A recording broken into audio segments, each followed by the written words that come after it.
வணக்கம். இந்த வீடியோவில் Nifty 50 bank Nifty Sensex mid cap நிஃப்டியோட இன்ட்ராடே லெவல்ஸ் வந்து பார்ப்போம். நேற்று நம்ம வீடியோ போடாததுக்கு ரீசன் நிறைய பேருக்கு வந்து தெரிஞ்சிருக்கும். என்ன அப்படின்னா, நேற்று க்ளோசிங் வந்து கொஞ்சம் கொடூரமாக வந்து க்ளோஸ் பண்ணி வச்சுருந்தாங்க. ஆகஸ்ட் 3ஆம் தேதி என்ன சொல்லியிருந்தாங்க, F&O க்ளோசிங் பார்த்திங்க அப்படின்னா 3:40 வரைக்கும் இருக்கும் அப்படிங்கிற மாதிரி சொல்லியிருந்தாங்க. NSE சர்க்குலர்லேயும் அதுதான் வந்து இருந்தது. ஆனால் மார்க்கெட் வந்து 3:10 லாஸ்ட் அந்த கேண்டில் வந்து பிரிண்ட் ஆனது 3:10 வந்து நிறுத்திட்டாங்க. ஸோ இந்த கேண்டில் தான் வந்து லாஸ்ட் 3:10. அதுக்கப்புறம் வந்து கேண்டில் வந்து பிரிண்ட் ஆகலை.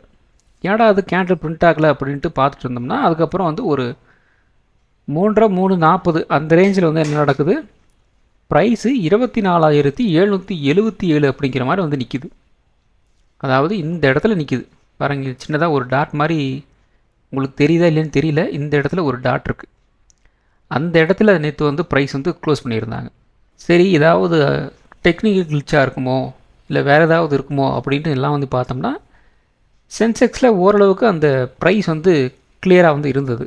மார்க்கெட் மூவ் ஆச்சு இல்லையா, அந்த மூவ் ஆனதில் வச்சு கெஸ் பண்ணி பார்த்தோம் அப்படின்னா சென்செக்ஸ் வந்து கரெக்டாக வந்து க்ளோசிங் வந்து கொடுத்துருந்தாங்க. ஆனால் நிஃப்டி வந்து அந்த க்ளோசிங் வந்து வரலை. என்ன காரணம் அப்படின்ட்டு பெரிய எங்கெங்கேயோ நானும் தேடி பார்க்குறேன், ஒன்றும் வேலைக்கு ஆகலை. எல்லா ப்ரோக்கர்ஸுக்கிட்டையும் பார்த்தீங்க அப்படின்னா அந்த சார்ட் அப்படிங்கிறது இந்த இடத்துல வந்து க்ளோசிங் வந்து கொடுத்துருக்குறாங்க. 24,777 அதுதான் வந்து க்ளோசிங்காக வந்து இருக்குது எல்லா சார்ட்லேயும். ஏன்னா என்கிட்ட வந்து ஒரு 7-8 ப்ரோக்கர்ஸோட அக்கௌண்ட் நான் வந்து வச்சுருக்கேன்.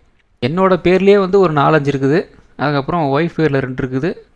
எல்லாத்துலேயும் நான் வந்து ஓப்பன் பண்ணி பார்க்குறேன். எல்லாமே சேம் இந்த 24,777 அங்கேயே தான் வந்து நிற்கிது. சரி, ஓகே, காலில் பார்ப்போம் அப்படின்னு பார்த்தோம்னா, தம்பி உனக்கு ஒரு அதிர்ச்சி அப்படின்ட்டு காலையிலே அங்கே தான் நிற்கிது. பெருசாக எந்த விதமான சேஞ்சஸும் நடந்த மாதிரியே வந்து தெரியல. இப்போ ட்ரேடிங் வியூவில் என்ன பண்ணியிருக்கிறாங்க, இந்த இடத்துல மட்டும் சின்னதாக ஒரு டாட் வச்சுட்டு கீழே வந்து இறங்கிட்டாங்க. அதே மாதிரி இன்றைக்கி வந்து என்ன நடந்திருக்கு, ப்ரைஸ் வந்து அகெயின் 3:10 வந்து மார்க்கெட் நின்றுச்சு. இப்போ ஒரு 3:30 நினைக்கிறேன். அப்போ வந்து பார்த்திங்க அப்படின்னா இந்த இடத்துல 24,614 அப்படிங்கிற ரேஞ்சில் வந்து க்ளோஸ் ஆன மாதிரி நமக்கு வந்து காமிக்கிறாங்க. இது எல்லா இடத்துலையும் இப்படி தான் வந்து இருக்குது. ஆக்சுவலாக என்ன நமக்கு வந்து சொல்லியிருந்தாங்களோ அதுக்கு ஆப்போசிட்டாக வந்து மார்க்கெட் வந்து நடந்துகிட்ருக்கு. 3:40 வரைக்கும் வந்து மார்க்கெட் இருக்கும். 3:20 சம்திங் வந்து இப்போ ஒரு ஸ்கொயர் ஆஃப் டைம் அப்படிங்கிற மாதிரி வந்து சொல்லியிருந்தாங்க. ஆனால் இப்போ வந்து என்ன நடந்துகிட்ருக்கு அப்படின்னா, இந்த ஸ்பாட் மூவ் ஆகிறதே வந்து 3:10 வந்து ஸ்பாட் வந்து க்ளோஸ் ஆகுது. அப்போ ஸ்கொயர் ஆஃப் டைம் வந்து எப்போ ஃப்ரீஸ் பண்ண போகிறாங்கன்னு தெரியல. அது இப்போ வந்து ஸ்கொயர் ஆஃப் டைம் வந்து போயிட்டுருக்கா இல்லையான்னு கூட நமக்கு வந்து கன்ஃபார்மாக வந்து தெரியல. அது யாராவது வந்து கிளாரிட்டி பண்ணால் தான் உண்டு. அதாவது எக்ஸ்சேஞ்ச் சைடில் இருந்து கிளாரிட்டி வந்து கொடுத்தாகணும். இல்லை அப்படிங்கிற பட்சத்தில் நமக்கு வந்து இந்த ஸ்கொயர் ஆஃப் டைம் வந்து எது அப்படின்னே வந்து கரெக்டாக வந்து நமக்கு வந்து தெரியல. ஏன்னா புரோக்கர்ஸ் வந்து ஒவ்வொருத்தரும் ஒவ்வொரு மாதிரி வந்து அவங்க வந்து செட்டில்மெண்ட் வந்து பண்ணுவாங்க. அதனால் வந்து நம்ம புரோக்கர் சைட்டை போய் நம்ம வந்து நோண்டிகிட்டு இருக்க முடியாது. எக்ஸ்சேஞ்ச் சைடு தான் நம்ம வந்து கிளியர் பண்ணி ஆகணும். ரீசன் என்ன அப்படின்னா, அவங்க தான் அங்கே எக்ஸ்சேஞ்சில் தான் வந்து ஆர்டர் மேட்சிங் அப்படிங்கிறது வந்து நடக்கும். ஸோ அதனால் வந்து அவங்க லாஸ்ட்டாக எந்த டைமோட ஆர்டர் வந்து எடுப்பாங்க அப்படிங்கிறது வந்து எக்ஸ்சேஞ்சஸ் தான் வந்து தெரியும். புரோக்கர் அப்படிங்கிறோட ஒர்க் என்ன அப்படின்னா, இப்போ நான் போடுற ஆர்டர், நீங்கள் போடுற ஆர்டர் எல்லாத்தையும் கொண்டு போய் அவங்க வந்து எக்ஸ்சேஞ்சுக்கு வந்து ட்ரான்ஸ்ஃபர் பண்ணுவாங்க. அவ்வளோதான். அவங்களோட வேலை வந்து நம்மக்கிட்டேருந்து நம்ம ஆர்டரை வாங்கி அந்த ஆர்டரை கொண்டு போய் அங்கே வந்து பாஸ் ஆன் பண்ண போகிறாங்க. அவ்வளோதான் புரோக்கர்ஸோட வேலை. இதில் புரோக்கர்கிட்ட நம்ம வந்து எதுவுமே வந்து கொஷின் பண்ண முடியாது. அப்படியே அவங்க வந்து புரோக்கர் ஏதாவது சொல்கிறாங்க அப்படின்னா அது அவங்களுக்கு தெரிஞ்ச மாதிரியோ இல்லை அவங்க செய்கிறதோ அவங்க வந்து நமக்கு வந்து ஒரு ஆன்சராக வந்து சொல்லுவாங்க ஒழிய, இங்கே வந்து எக்ஸ்சேஞ்சாக நமக்கு வந்து பதில் வந்து சொல்லி ஆகணும். ஸோ அதனால் வந்து NSE-ட்டேருந்து ஏதாவது ஒரு சர்க்குலர் வந்தால் தான் நமக்கு வந்து நெக்ஸ்ட் என்ன அப்படிங்கிறது நமக்கு வந்து தெரியும். அது வரைக்கும் வந்து இது வந்து கொஞ்சம் ஒரு மர்மமான முறையில் தான் வந்து க்ளோசிங் வந்து இருக்க போகுது. அதுக்கப்புறம் காலையில் இன்னொரு விஷயத்தை நான் வந்து கவனித்தேன். அது என்ன அப்படின்னா, ப்ரைஸ் பார்த்திங்க அப்படின்னா இந்த இடத்துல இருந்து நேற்று எவ்வளோ க்ளோசிங் இருந்தது, இந்த இடத்துல வந்து நேற்று இந்த 3:10 இருந்தது. க்ளோசிங் பார்த்திங்கன்னா இந்த இடத்துல இருந்தது. கரெக்டுங்களா? அதுக்கடுத்து என்ன நடந்திருக்கு, ப்ரைஸு கரெக்டாக வந்து இந்த இடத்துல ஓப்பன் ஆகுது. ஓப்பன் ஆகிறதுல இருந்து எந்த இடத்துல வந்து க்ளோஸ் ஆகிருக்கு பாருங்கள். நியர்லி இந்த இடம் வரைக்கும் வந்திருக்கு. அந்த அப்நார்மலாக வந்து மார்க்கெட் வந்து மேலே போச்சோ அந்த அளவுக்கு வந்து மார்க்கெட் வந்து கீழே வந்து இறங்கியிருக்கு. இதை கரெக்டாக வந்து ஒருத்தர் வந்து கெஸ் பண்ணியிருந்தார். ஸோ ஆக்சுவலாக இது வந்து நான் வந்து காலையில் நான் வந்து பார்த்துருந்தேன். பார்த்துட்டு இது என்ன கொஞ்சம் வித்தியாசமாக இருக்கே அப்படின்ட்டு நான் வந்து யோசித்து வச்சுருந்தேன். சரி, ஓகே, மேபி நாம் எல்லா நேரமும் நம்ம வந்து சந்தேகப்படக்கூடாது, மார்க்கெட்டில் வந்து சகஜம் தான் இதெல்லாம் வந்து அப்படின்னு நினச்சேன். ஆனால் நான் யோசித்த மாதிரி இன்னொருத்தர் வந்து யோசித்து என்கிட்ட வந்து கேட்டார், தலைவரே என்ன இது இப்படி இருக்குதே அப்படின்னு கேட்டார். ஆமாப்பா நானும் யோசித்தேன், இப்படியே தான் வந்து இருக்குது, நீங்களும் கரெக்டாக கண்டுபிடிச்சிட்டிங்க அப்படின்னு நான் வந்து சொன்னேன். இந்த இடத்துல எவ்வளோ ஏற்றுனாங்களோ அந்தளவுக்கு வந்து இறக்கி விட்டுருக்குறாங்க. ஸோ இது கொஞ்சம் ஸ்ட்ரேஞ்சாக தான் வந்து இருக்குது. இன்றைக்கி என்ன நடந்திருக்கு, அதே மாதிரி இந்த இடத்துல க்ளோசிங் இருக்குது, மறுபடியும் இந்த அளவுக்கு வந்து ஏற்றி விட்டுருக்குறாங்க. எந்த அளவுக்கு வந்து ஏற்றி விட்டுருக்காங்க பாருங்கள், இந்த இடம் வந்து இருக்குது நியர்லி பார்த்தீங்கன்னா ஒரு 150 பாயிண்ட் வந்து ஏற்றி விட்டுருக்குறாங்க. அப்போ நாளை மறுபடியும் ஒரு 150 பாயிண்ட் வந்து கீழே இறங்குமா அப்படிங்கிற மாதிரியும் வந்து நம்ம சிந்திக்க வந்து தோணுது. அது எல்லா நாளையும் இப்படியே வந்து நடக்குமா அப்படின்ட்டும் கெஸ் பண்ண முடியாது. ஸோ அதனால் வந்து இது பிரச்சனை என்ன அப்படின்னா, இது வந்து ஒரு டெக்னிக்கல் கிளிச்சா அல்லது வந்து இனிமேல் மார்க்கெட்டே வந்து ஒரு 3:10க்கு தான் வந்து க்ளோஸ் ஆக போகுதா அப்படிங்கிறது வந்து கன்ஃபார்மாக இன்னும் ஒரு கிளாரிட்டியும் வந்து இல்லை. ஏன்னா புரோக்கர்ஸ் வந்து ஒவ்வொருத்தரும் ஒவ்வொரு மாதிரி வந்து ரியாக்ட் வந்து பண்ணிகிட்ருக்கிறாங்க. இன்னும் நமக்கு வந்து ஜெரோதா கிட்ட இருந்து ஒரு அஃபிஷியல் அனௌன்ஸ்மெண்ட்டு வந்துச்சு அப்படின்னா ஒரு கிளாரிட்டி கிடைக்கும் அப்படிங்கிற மாதிரி நான் வந்து யோசிக்கிறேன். ஏன்னா அவங்ககிட்ட தான் வந்து ஈக்விட்டி ட்ரேட் பண்ணுறாங்க இல்லையா, அவங்ககிட்ட அவங்க லார்ஜ் நம்பர் ஆஃப் ட்ரேடர்ஸ் வந்து ஜெரோதா கிட்ட தான் வந்து இருக்கிறாங்க. க்ரோ கிட்ட ஆக்டிவ் கிளைண்ட்ஸ் இருக்கிறாங்க அப்படின்னாலும், ஆக்டிவ் கிளைண்ட்ஸ் எப்படின்னா மியூச்சுவல் ஃபண்ட்ஸ் எல்லாம் இருக்குது இல்லையா, அதெல்லாம் சேர்த்து தான் வந்து ஆக்டிவ் கிளைண்ட்ஸாக வந்து அவங்க வந்து ப்ரொஜெக்ட் வந்து பண்ணுறாங்க. ஸோ அப்படி கம்பேர் பண்ணும்போது ஜெரோதா லெவலுக்கு வந்து க்ரோத் வந்து ஆகலை.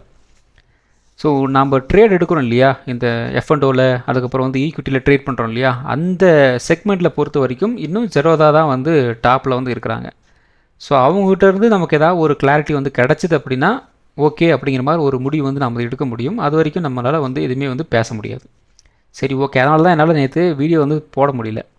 எதை பற்றியும் தெரியாமல் நம்ம வந்து ஒரு விஷயத்தை வந்து சொன்னோம் அப்படின்னா அது சரியாக இருக்காது, இல்லாத ஊருக்கு வந்து அட்ரஸ் சொல்கிற மாதிரி வந்து இருக்கும். ஸோ இன்றைக்கும் நான் வந்து என்ன எதிர்பார்த்தேன் அப்படின்னா, இன்றைக்கும் இதே மாதிரி வந்து நடந்துச்சு அப்படின்னா ஒரு வீடியோ வந்து போடுவோம் அப்படிங்கிற மாதிரி தான் நான் வந்து வெயிட் பண்ணிட்டுருந்தேன். அதே மாதிரி இன்றைக்கும் அதே மாதிரி நடந்து போய்ட்டுருக்கு, அவ்வளோதான். நேற்று 200 பாயிண்ட் மேலே இருந்தது, இன்றைக்கி 150 பாயிண்ட் வந்து மேலே ஏறி இருக்குது. ஸோ இது எதுக்காக ஏறுது அப்படின்னு பார்த்தீங்க அப்படின்னா, செட்டில்மெண்ட் வந்து நடக்கும். இப்போ இது வரைக்கும் நம்ம வந்து ஒரு 3:30 வரைக்கும் நமக்கு வந்து மார்க்கெட்டு ரன் ஆகிட்டு இருந்துச்சு இல்லையா, இப்போ பார்த்தீங்கன்னா 3:10க்கு வந்து நிற்கிது. இதில் என்ன நடக்குது அப்படின்னா, அந்த 3:10க்கு அப்புறமா வந்து நமக்கு வந்து ஒரு செட்டில்மெண்ட் வந்து நடக்கும். நார்மலாக 3:10 வந்து மார்க்கெட் வந்து முடிச்சிடுறாங்க. அதுக்கடுத்து அந்த மார்க்கெட் வந்து நிற்கிது இல்லையா, அந்த ஆர்டர்ஸ் எல்லாம் வந்து பெண்டிங்கில் நிற்கும் இல்லையா, அப்போ வந்து மேட்ச் பண்ணுவாங்க. ஸோ இவர் வந்து 50 குவான்டிட்டி போட்டிருக்காரு, இன்னொருத்தர் 50 குவான்டிட்டி போட்டிருக்காரு அப்படின்ட்டு கொஞ்சம் வந்து மேட்ச் பண்ண ஆரம்பிப்பாங்க. ஸோ அப்படி மேட்ச் பண்ணும்போது ப்ரைஸ் கொஞ்சம் கொஞ்சமாக வந்து இன்க்ரீஸ் ஆகிறதோ டிக்ரீஸ் ஆகிறதோ தான் நடக்கும். அதனால தான் நிறைய பேர் வந்து அது என்ன இங்கே க்ளோசிங் ப்ரைஸ் வந்து இங்கே இருக்குது, அங்கே க்ளோசிங் ப்ரைஸ் வந்து அது வேறையாக இருக்குது அப்படிங்கிற மாதிரி நிறைய பேர் வந்து கொஷின் வந்து கேட்டிருந்தீங்க கொஞ்சம் நாளுக்கு முன்னாடி. அதுக்கெல்லாம் ரீசன் பார்த்தீங்க அப்படின்னா இதுதான். இப்போ வந்து என்ன நடந்திருக்கு அப்படின்னா, மார்க்கெட் அதாவது இந்த 3:10லேயே வந்து மார்க்கெட் நமக்கு வந்து இண்டெக்ஸ் மூவ் ஆகிறது வந்து ஸ்டாப் ஆயிடுது. அதுக்கப்புறம் என்ன நடக்குது அப்படின்னா, அந்த ஆர்டர் மேட்சிங் அப்படிங்கிறது 3:10லேருந்தே அவங்க வந்து ஸ்டார்ட் பண்ணுறாங்க அப்படிங்கிற மாதிரி தான் இப்போதைக்கு நான் புரிஞ்சுக்கிட்ட ஒரு விஷயம். என்ன நடக்குது அப்படின்னா, ஒரு 3:20 25க்கு வந்து இந்த கேண்டில் வந்து பின்பு அதாவது அந்த ஆர்டர் மேட்சிங்கெல்லாம் முடிச்சதுக்கப்புறம் ஃபைனல் இதுதான் க்ளோசிங் அப்படிங்கிற மாதிரி வந்து இண்டெக்ஸில் நமக்கு வந்து காட்டுறாங்க. இப்போ இனிமேலெல்லாம் வந்து இப்படி தான் வந்து நடக்க போகுதா அப்படின்னு கேட்டிங்க அப்படின்னா தெரியல. ஏன்னா இது 2 நாள் தொடர்ந்து இப்போ 2 நாள் வந்து போயிட்டுருக்கு. மேபி இதை வந்து டெக்னிக்கல் கிளிச்சாக கன்சிடர் வந்து பண்ணுறாங்களா, அல்லது வந்து எப்படி இவங்க வந்து அந்த சார்ட் கூட வந்து மெர்ஜ் பண்ண போகிறாங்க அப்படிங்கிறது எனக்கு கொஞ்சம் வந்து டவுட்டாக இருக்குது. ஏன்னா இந்த இடத்துல நம்ம ஆஸ் அ ஒரு நார்மல் மார்க்கெட் ஹவர்ஸில் இந்த கேண்டில் நமக்கு வந்து பிரிண்ட் ஆகலை, ஸோ ஆர்டரும் வந்து ப்ளேஸ் ஆகலை. அப்படிங்கிறப்ப ப்ரைஸ் வந்து அந்த இடத்துல போய் நிற்கிது அப்படின்னா அதை நாம் வந்து எப்படி ஒரு அனாலிசிஸ் பண்ணுறதுக்கு அந்த இடத்த நாம் வந்து சூஸ் வந்து பண்ண முடியும். ஸோ இது வந்து நேற்றோட க்ளோஸ் அப்படின்ட்டு இதை நாம் வந்து எப்படி வந்து சொல்ல முடியும், இதோட க்ளோஸ் வந்து இதுதான் அப்படின்னு எப்படி நம்ம வந்து சொல்ல முடியும். ஏன்னா இது வந்து ஆஃப்டர் மார்க்கெட் ஹவர்ஸில் நடக்கிற வந்து டிரான்சாக்ஷன்ஸ், அதை வந்து மார்க்கெட் ஹவர்ஸில் நடந்த மாதிரி வந்து காமிச்சாங்க அப்படின்னா இங்கே நம்ம அனாலிசிஸ் பண்ணுறதே வந்து தப்பாக போகும். ஸோ அதுக்காக தான் நேற்று நான் வந்து வீடியோ வந்து போடலை. ஸோ இன்றைக்கும் பார்த்தீங்க அப்படின்னா இதே மாதிரி தான் வந்து நிற்கிது. ஸோ இப்போ நம்ம எதை வச்சு நம்ம வந்து ஒரு அனாலிசிஸ் வந்து சொல்கிறது, இது வந்து இப்படி இருக்கலாம் அப்படி இருக்கலாம் அப்படின்ட்டு நம்ம வந்து எதுவுமே வந்து சொல்ல முடியாது. நாம் பார்க்க வேண்டியது என்ன, இது இவ்வளோ தான், இதுதான் அது இனிமேல் வந்து நிலைமை அப்படின்னு வரும்போது நாம் வந்து இதை வச்சு நம்ம வந்து ஏதாவது அனாலிசிஸ் வந்து பண்ண முடியுமா அப்படிங்கிற மாதிரி தான் நாம் வந்து வச்சுக்க முடியும், அவ்வளோதான். ஸோ இப்போ நேற்று வந்து என்ன நடந்திருக்கு, இந்த இடத்துல ஒரு 24,777 அப்படிங்கிற மாதிரி வந்து ஓப்பன் பண்ணியிருந்தாங்க, அதாவது க்ளோஸ் பண்ணியிருந்தாங்க. அந்த இடத்துல இருந்து கொஞ்சம் லைட்டாக ஒரு கேப் டவுன் ஆகி மறுபடியும் வந்து கீழே இறங்கிட்டு இருந்தது. இதெல்லாம் ஓகே. மார்க்கெட்டில் அந்த க்ளோசிங் அப்படிங்கிறது நேற்று எங்கே க்ளோஸ் பண்ணாங்களோ, அதாவது 24,770 இருக்குது, 77 இருக்கு இல்லையா, அதை தான் வந்து க்ளோசிங்காக வந்து கன்சிடர் வந்து பண்ணுறாங்க அப்படிங்கிறது இன்றைக்கி ஓப்பனிங் வச்சு கண்டுபிடிச்சாச்சு. அப்போது நாளைக்கும் நமக்கு என்ன நடக்கலாம் அப்படின்னா, இன்னையோட க்ளோசிங் வந்து 24,614 தான் அப்படிங்கிறது தெளிவாகிடுச்சு நமக்கு. அப்போ க்ளோசிங் அப்படிங்கிறது வந்து இதுதான். இந்த இடத்துல ஒரு ப்ரைஸ் இருக்கு இல்லையா, இன்னையோட க்ளோசிங் வந்து இது, நேற்றோட க்ளோசிங் வந்து இது. அப்போ இதுதான் நமக்கு வந்து க்ளோசிங் ப்ரைஸாக வந்து இருக்குது. அது வந்து மார்க்கெட் ஹவர்ஸில் நடந்துச்சு இல்லை ஆஃப்டர் மார்க்கெட் ஹவர்ஸில் நடந்துச்சு, அதான் அப்பாற்பட்ட பிரச்சனை. க்ளோசிங் இதுதான் அப்படிங்கிற மாதிரி தான் நமக்கு சார்ட் வந்து டிஸ்பிளே வந்து பண்ணுறாங்க, புரோக்கர் சைட்லேயும் சரி மற்ற விஷயத்துலையும் சரி. ஸோ அதனால் வந்து இதை தான் இப்போதைக்கு நம்ம வந்து க்ளோசிங் அப்படிங்கிற மாதிரி வந்து எடுத்தாகணும், வேறு வழி வந்து கிடையாது. ஸோ இப்போ நம்ம அனாலிசிஸ் பண்ணுறதும் இதை வச்சு தான் அனாலிசிஸ் வந்து பண்ணி ஆகணும், அவ்வளோதான், சிம்பிள். 5 மினிட் சார்ட்டை பொறுத்த வரைக்கும் நமக்கு வந்து இதை பேஸ் பண்ணி தான் வந்து மூவ் ஆக போகுது. ஸோ அப்போ நாளை ஓப்பன் ஆகுது, இப்போ நாளைக்கு மறுபடியும் வந்து ஒரு அப் ட்ரெண்ட் வந்து போகுது அப்படின்னா நமக்கு இந்த இடத்துல ஒரு க்ளோசிங் இருந்தது, ஆனால் இன்றைக்கி ஓப்பன் ஆனது பார்த்திங்கன்னா இந்த இடத்துல வந்து இருந்தது. அப்போது ப்ரைஸ் வந்து இந்த ஓப்பனிங் இந்த இடத்துல இருந்துச்சு இல்லையா, அதுக்கு கீழே தான் இந்த இடத்துல நமக்கு வந்து க்ளோசிங் வந்து கொடுத்துருக்குறாங்க. அதனால தான் நான் வந்து இந்த இடத்துல என்ன பண்ணியிருக்கேன், 24,650 ஒரு ரெசிஸ்டன்ஸ் அப்படிங்கிற மாதிரி நான் வந்து இந்த இடத்துல மார்க் பண்ணியிருக்கேன். அதே மாதிரி சப்போர்ட் அப்படிங்கிறது என்னவா வந்து இருக்கலாம் அப்படின்னு நான் வந்து பார்க்குறேன் அப்படின்னா, இந்த இடத்துல நேற்றோட ஒரு சின்னதாக ஒரு ஓப்பனிங் லோ வந்து இருந்துச்சு இல்லையா, அதை வந்து பெருசாக வந்து கட் பண்ணலை. அதுக்கப்புறம் பார்த்திங்கன்னா இந்த இடத்துல சின்னதாக ஒரு சப்போர்ட் எடுத்திருந்தாங்க, அதுக்கப்புறம் இந்த இடத்துல வந்து கீழே வந்துட்டாங்க. இது வந்து ஒரு சப்போர்ட்டாக வந்து இருக்கிறதுக்கு வந்து வாய்ப்புகள் இருக்குது. ஏன் அப்படின்னா ப்ரைஸ் இதுக்கு கீழே இறங்கினதுக்கப்புறம் மறுபடியும் வந்து மேலே போயிட்டாங்க, இப்போ க்ளோசிங் டைமில் மேலே வந்து வந்துட்டாங்க. அப்போது இது வந்து ஒரு சப்போர்ட்டாக நாளைக்கு வந்து ஆக்ட் ஆகிறதுக்கு வாய்ப்புகள் இருக்குது. அதனால தான் இந்த இடத்த நான் என்ன பண்ணுறேன், 24,500 அப்படிங்கிறத ஒரு சப்போர்ட்டாக நான் வந்து சூஸ் பண்ணுறேன். ஸோ இப்போ உங்களுக்கு வந்து ஓரளவுக்கு ஐடியா உங்களுக்கு வந்து கிடைக்கும்னு நினைக்கிறேன், எப்படி நம்ம வந்து சார்ட்டை வந்து அனாலிசிஸ் வந்து பண்ணுறது இன்ட்ராடேக்காக அப்படிங்கிறதுக்காக தான் நான் வந்து கொஞ்சம் ஓரளவுக்கு உங்களுக்கு வந்து புரிகிற மாதிரி நான் வந்து கொண்டு வரேன். மேபி வரும் வாரங்களில் நமக்கு வந்து மேபி இந்த இஷ்யூஸ் எல்லாம் வந்து சால்ட் அவுட் வந்து பண்ணுறதுக்கும் வாய்ப்புகள் இருக்குது. அப்போ நார்மலாக எல்லோரும் வந்து உங்கள் இதுபடி நீங்கள் வந்து அனாலிசிஸ் வந்து பண்ணிக்கோங்க. இப்போதைக்கு நீங்கள் எப்படி அனாலிசிஸ் பண்ணலாம், என்ன வழி கொஞ்சம் வந்து ஹெல்ப்ஃபுல்லாக வந்து இருக்கும் அப்படிங்கிறதுக்காக தான் இந்த வீடியோ உங்களுக்கு வந்து கொடுக்குறேன், நீங்கள் வந்து ட்ரை பண்ணிக்கோங்க. ஸோ அப்போ நாளை நமக்கு வந்து ஒரு ரேஞ்ச் பவுண்டாக வந்து இருக்குது மார்க்கெட் அப்படின்னா 24,650 நமக்கு வந்து ஒரு ரெசன்ஸாக வந்து இருக்கும். ஏன்னா இன்னையோட ஹை வந்து இந்த இடத்துல இருக்குது, ப்ரைஸ் வந்து இப்போ க்ளோஸ் ஆன ப்ரைஸ் வந்து இந்த ஹைக்கு கீழே தான் வந்து க்ளோஸ் வந்து கொடுத்துருக்குறாங்க, அதனால் வந்து ரெசன்ஸாக நம்ம வந்து எடுத்துக்கலாம். ஸோ அதுக்கப்புறம் இந்த இடத்துல ஒரு சப்போர்ட் இருக்குது, ஏன்னா ப்ரைஸ் இந்த வரைக்கும் வந்துட்டு மறுபடியும் வந்து இந்த இடத்துல போயிடுச்சு, மேலே போயிடுச்சு. அதனால் வந்து இந்த இடத்துல ஒரு சப்போர்ட் எடுக்கிறதுக்கு வந்து வாய்ப்புகள் இருக்குது. அப்போ நாளை ஒரு ரேஞ்ச் பவுண்டாக வந்து இருந்துச்சு அப்படின்னா 24,650 ரெசன்ஸ், அதே மாதிரி 24,500 சப்போர்ட் அப்படிங்கிற மாதிரி நம்ம வந்து எடுத்துக்கலாம். நெக்ஸ்ட்டு இந்த 24,500 நாளை வந்து பிரேக் டவுன் வந்து பண்ணுறாங்க அப்படின்னா குறைந்தபட்சம் ஒரு 24,400 350 இந்த ரேஞ்ச் வரைக்கும் வந்து கீழே இறங்குறதுக்கு கொஞ்சம் வாய்ப்புகள் இருக்குது. அட் த சேம் டைம் இந்த இடத்துல இந்த 24,650 நமக்கு வந்து ஒரு பிரேக் அவுட் வந்து கிடச்சிது அப்படின்னா ஒரு 24,750 வரைக்கும் வந்து போகிறதுக்கு வந்து வாய்ப்புகள் இருக்குது. அடுத்தது பேங்க் நிஃப்டி. ஸோ பேங்க் நிஃப்டிலையும் அதே கதை தான். ஸோ இப்போ 3:10க்கு க்ளோஸ் ஆன ப்ரைஸ் பார்த்திங்க அப்படின்னா 57,500 கிட்ட வந்து க்ளோசிங் வந்து கொடுத்துருந்தாங்க. ஆனால் 3:20-25க்கு எங்கே க்ளோஸ் ஆகிருக்கு, 57,900, 400 பாயிண்ட் வந்து அஹெடாக வந்து க்ளோசிங் வந்து கொடுத்துருக்குறாங்க. அது எக்ஸாக்டாக எந்த இடத்துல வந்து நடந்திருக்கு அப்படின்னா ஓப்பனிங் கிட்ட பார்த்திங்க அப்படின்னா சின்னதாக ஒரு புல் பேக் வந்து கிடச்சிது இல்லையா, அந்த இடத்துல வந்து நமக்கு வந்து அந்த க்ளோசிங் வந்து கொடுத்துருக்குறாங்க. அப்போ நாளை பேங்க் நிஃப்டியில் என்ன ஒரு ரெசன்ஸாக வந்து இருக்கும், 58,000 நமக்கு வந்து ஒரு ரெசன்ஸாக வந்து இருக்கிறதுக்கு வந்து வாய்ப்புகள் இருக்குது. அதே மாதிரி சப்போர்ட் பார்த்திங்க அப்படின்னா 57,600 இருக்கலாம். 57,600 பிரேக் டவுன் பண்ணுறாங்க அப்படின்னா குறைந்தபட்சம் ஒரு 57,400 300 இந்த ரேஞ்ச் வரைக்கும் வந்து கீழே இறங்குறதுக்கு வந்து வாய்ப்புகள் இருக்குது. அதே மாதிரி அப் ட்ரெண்டு நமக்கு வந்து ஒரு 58,000 நமக்கு வந்து ஒரு பிரேக் அவுட் வந்து கிடச்சிது அப்படின்னா குறைந்தபட்சம் ஒரு 58,200 300 இந்த ரேஞ்ச் வரைக்கும் ஒரு அப் ட்ரெண்டு போகிறதுக்கு வந்து வாய்ப்புகள் இருக்குது. ஸோ அடுத்தது சென்செக்ஸ். ஸோ சென்செக்ஸ் வந்து சேம் தான், பெருசாக வந்து நிஃப்டியை தவிர்த்து பெருசாக வந்து மூவெல்லாம் எதுவுமே வந்து கிடையாது. ஸோ நிறைய பேர் வந்து ஏன் சென்செக்ஸும் நிஃப்டியும் வந்து ஒரே மாதிரி ட்ரேட் ஆகுது அப்படிங்கிற மாதிரி வந்து கேட்குறீங்க, ரெண்டுமே வேறு வேறு இண்டெக்ஸு, அது எப்படி வந்து ஒரே மாதிரி வந்து ட்ரேட் ஆகுது அப்படிங்கிற மாதிரி வந்து கேட்குறீங்க. பெருசாக வந்து இதில் லாஜிக்கலி ரொம்ப சொல்லிக்கிற மாதிரி வந்து ஒன்றுமே வந்து இல்லை. அந்த ஹை வெயிட்டேஜ் ஸ்டாக்ஸ் இருக்கு இல்லையா, அது ரெண்டுமே வந்து மோஸ்ட்லி வந்து சேமாக தான் வந்து இருக்குது. ஸோ இங்கேயும் ரிலையன்ஸு, அங்கேயும் ரிலையன்ஸு, இங்கேயும் ஹெச்டிஎஃப்சி, அங்கேயும் ஹெச்டிஎஃப்சி, இங்கேயும் ஐசிஐசிஐ, இங்கேயும் ஐசிஐசிஐ, அங்கேயும் ஆக்சிஸ் பேங்க், இங்கேயும் ஆக்சிஸ் பேங்க், அவ்வளோதான், வேறு ஒன்றுமே வந்து கிடையாது. அதனால தான் வந்து நமக்கு வந்து அந்த மூவ் அப்படிங்கிறது வந்து சேமாக வந்து இருக்குது. இதுவே கொஞ்சம் மாற்றி மாற்றி இருந்துச்சு அப்படின்னா சென்செக்ஸ் ஒரு பக்கம் போயிட்டுருக்கும், நிஃப்டி ஒரு பக்கம் போயிட்டுருக்கும். இங்கே மோஸ்ட்லி ஸ்டாக்ஸ் வந்து ரொம்ப காமனாக வந்து இருக்குது.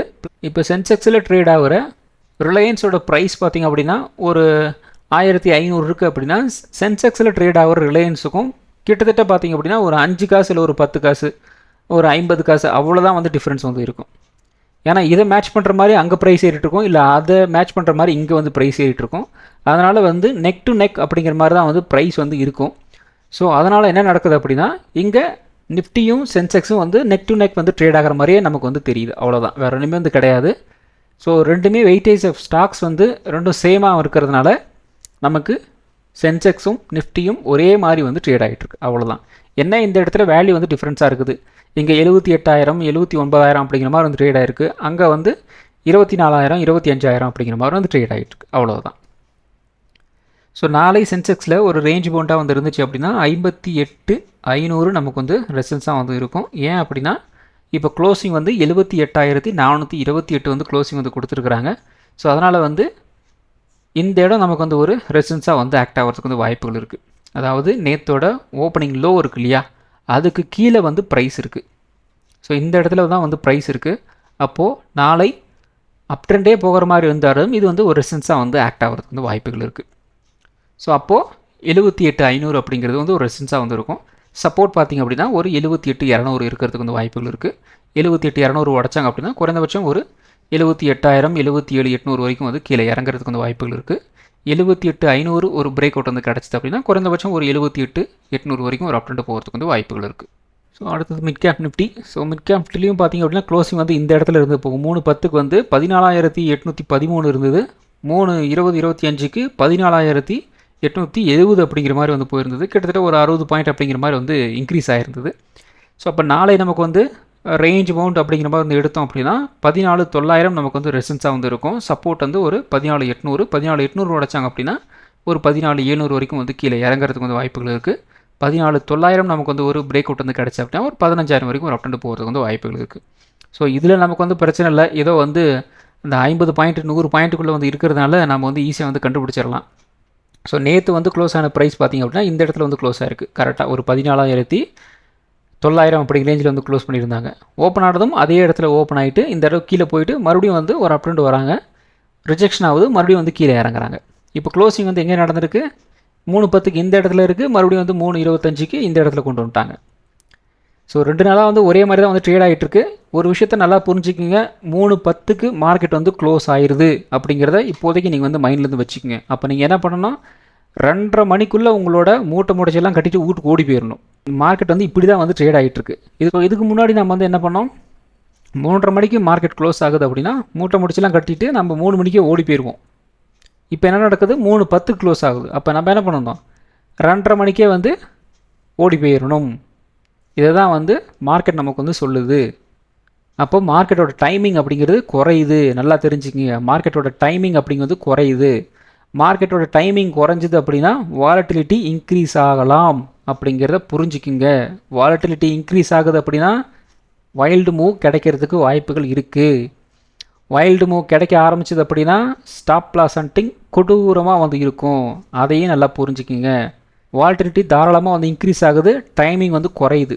அப்போ அந்த குறிப்பிட்ட டைமிங்குள்ளே நான் வந்து சேல் பண்ணணும், பை பண்ணணும் அப்படின்ட்டு சில அர்ஜென்ஸ் ஆஃப் டிரான்சாக்ஷன் நடக்கும்போது வாலட்டிலிட்டி தாராளமாக வந்து இன்க்ரீஸ் ஆகும்.